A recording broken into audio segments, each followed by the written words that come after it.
الاهلي تاريخيا لو سبت له الملعب هيموتك تاريخيا. ده مش هيحصل. اللي يعرف يظبطني يظبطني. الاهلي تاريخيا كده كابتن ماهر تسيب له الملعب واقعيا تسيب له الملعب يموتك. الاهلي كده دي قوته.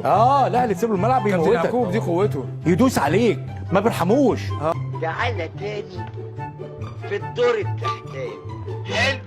وواحد واثنين وثلاثة وأربعة وخمسة تاريخيا هم كده. انا عايز ارد معلش دلوقتي. قول. ما فيش فروق بين الاهلي والزمالك اللي احنا موصلينها ان هو هيدوس واربعه وخمسه وسته ما فيش دي عادي. يا سلام، هو ده يا ريس ستاموني يا عدة المؤلفين يا مكيفة. ادي الكلام اللي يجيب فلوس. النادي الاهلي على فكره النادي الاهلي السنه دي ما كسبش ولا ماتش بفارق اهداف الا ماتش فاركو بس. هو انت قلت ايه انت ولا عملت ايه انت ولا انت قلت ايه ولا عملوا لك ايه انت؟ النهارده احنا بنتكلم بس انت كلاعب كره الزمالك عارف ان دوافع مباراه الزمالك مختلفه. اكمل ويا جماعه دوافع مباراه الزمالك اكمل مختلفه. واخلص. قول يا ستاموني.